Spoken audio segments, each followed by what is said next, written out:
This is Lizard Point, the most southerly point in Britain. This is where England just falls off the cliff into the sea. It's a beautiful afternoon. The sun is sparkling on the water. The wind is blowing a brisk breeze. Brisk! Crikey! It's already taken my hat off and that's sailed away to the Isles of Scilly. I'll never see that again. This is a very special moment actually. To realise that I've cycled from the corner of England at the other end, Kent, all the way down here. About 40 odd miles that way is Land's End. But way out into the sea are the Scilly Isles, and then the next stop after that is America. I pedalled all the way.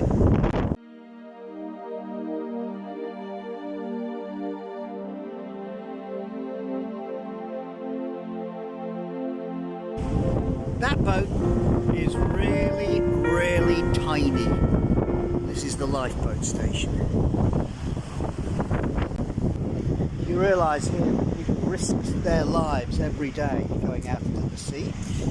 And right here, seaweed and pebbles. That looks like a good piece to take home.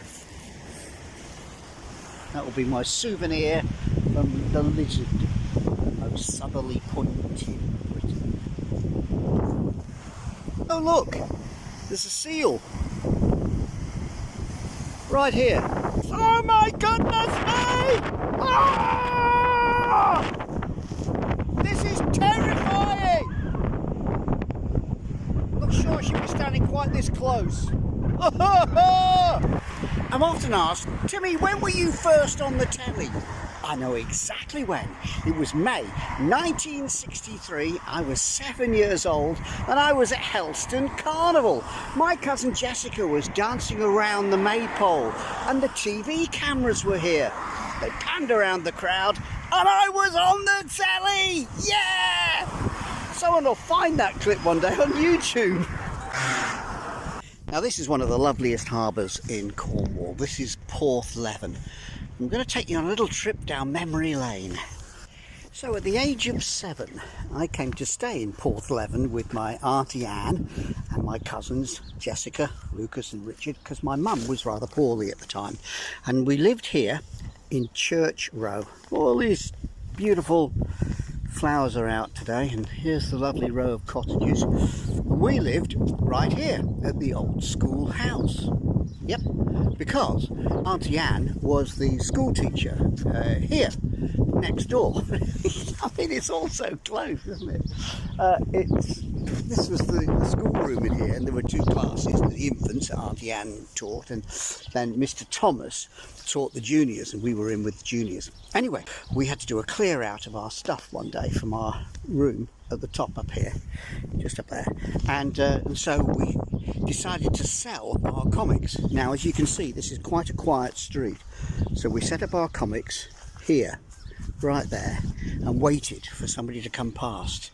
And you won't believe it, somebody did walk past, and he said, "Oh, that's interesting, I'll buy some of those comics."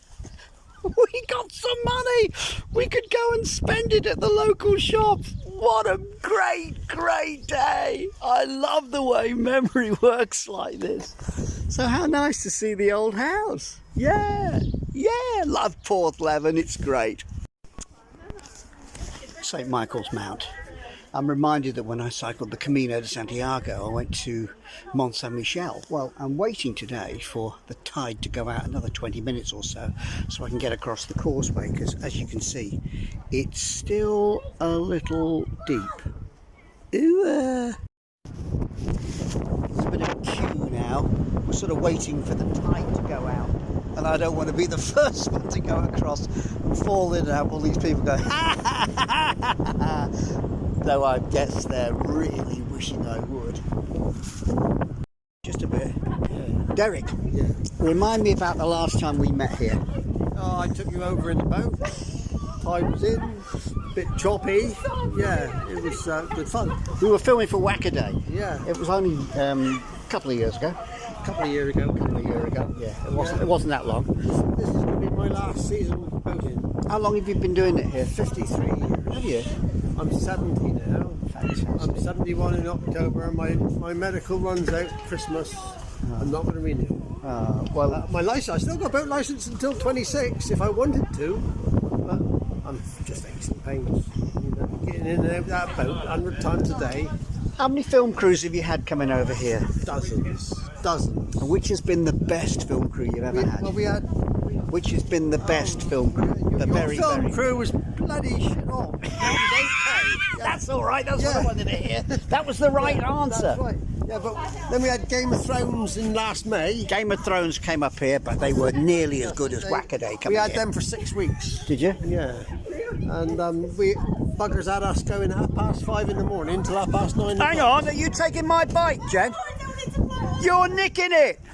What are they like here? You can't trust this stuff here. You can.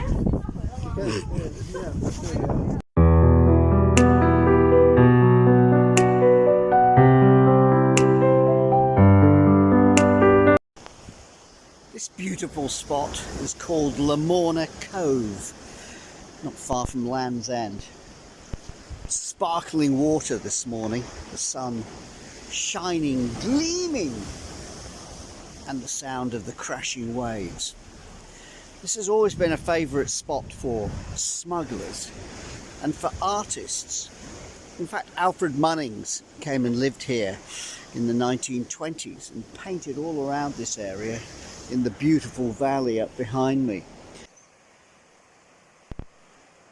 I think this is a good thing to do, to be out on my bike and looking for inspiration to paint. I'm in a field. Yep, just an ordinary field. Green grass and dandelions. Nothing unusual about it, except there is.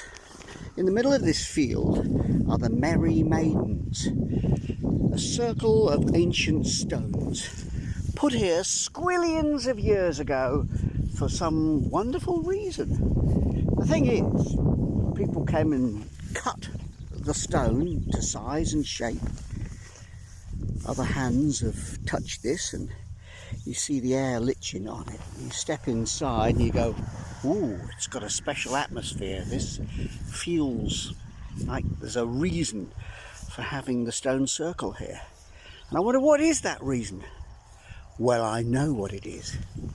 The reason is so that I'll stop and look and appreciate this little spot here at the very edge of Britain near Land's End. These merry maidens are very merry and I like them.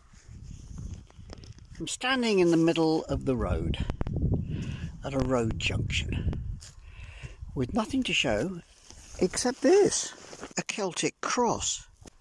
That's brilliant, and that's been there for squillions of years. My bike's been there for seconds. Nearby there's an ancient post box still in use. Ancient road signs, one slightly bent, and a tree leaning over because of the prevailing wind, sheltering those who come to stop and say hello to the Celtic cross. Nearby there's another one, and I find myself thinking, absolutely nothing we build these days will last anything like as long as this. It's been here since I was young and you were even younger, squillions of years ago. Now, what's special about a beach like this? This is Porthcurno Beach, and it's the place where the very first transatlantic cables were laid. Nowadays, GPS and the internet means you can contact the world in an instant, as long as you've got good Wi-Fi. But back 150 years ago, the way of contacting people was with a physical cable that stretched across the beach here, all the way around the world, to America, to Africa, to India, to Australia. The precursor of the internet started on a beach in Cornwall. Whenever you look at the back of your telly and you see all that spaghetti that's hanging there that connects you to everything, think of this. This is how you'd contact the rest of the world. Look at this. If you want to speak to Gibraltar, there's the cable that links you with the rest of the world. Oh, I love this. Yeah. So tell me, is this it? Is this where the spaghetti at the back of the telly all started? Yes, it is. Now there's a sign. That's a sign that makes me feel really good. I'm about 800 miles into my attempt to circumnavigate Britain. Now, is it possible? I have no idea, but on a day like today, it feels really good to realise that I've come along the whole of the south coast of Britain. And now I change direction. I head over here and northwards for what seems like forever. And one day I'll be turning another corner. Wish me luck. This is Timmy saying, yes, let's reach our potential. Brilliant. See this? That's the plane taking off for the Isles of Scilly. Now I remember taking this plane about 30 something years ago, and it wasn't a tarmac runway then. We just took off along the grass. I remember it very clearly because we got to the end of the runway and it just falls off because there's a cliff at the end. Yikes. Anyway, I've just been into the airport terminal to get myself a baggage label.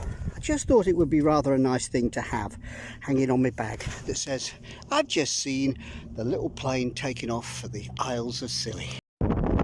It's a wee bit blowy today, as you can tell, but there appears to be these mines as far as you can see. Imagine working here. It's bad enough coming to visit in this howling gale, but working in this, oh! This is the Newquay and Wheal Coates, a bleak old mine perched high up. There goes my bike, blown over in the wind. This is not a terribly safe or easy place to be, perched up here high on the cliff in North Cornwall by St Agnes. There's been a mine here since the Middle Ages. There's talk of actually opening a tin mine, but it's not quite as windy and as blowy when they do. You all right, little bike? Ah, what a great view. Yep, this is Britain's most famous surfing beach. This is Fistral Beach in Newquay. Yay! Now I, as well you know, am an expert at surfing. I have surfed at Bondi Beach in Australia. Admittedly, it was on an ironing board. Still, did it. Also in Malibu in California. So when I look at this, I think, yes, Mallet.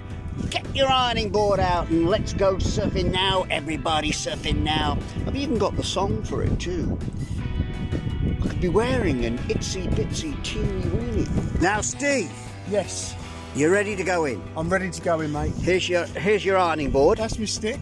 Yeah. Need a few tips from an expert. Yeah, go on, give me a tip. Well, the best thing to do is to get in there and go for it. That is a good tip, actually. Especially with the amount of people out there. Yeah, it's a good time. You've chosen late afternoon. Why? Because it's a bit quieter and I've got kids, so it's do the kids stuff. Yep. Okay. And then get my time. Have you surfed anywhere else in the world? All over the world, yeah. I've been around the world. Peru, Australia, New Zealand. Yep. But have you surfed on an ironing board? Never. See, I've done that. To be honest, I believe that. As I said, I remember whack a day. Brilliant. See you later, Tim. Cheerio. See you, Steve.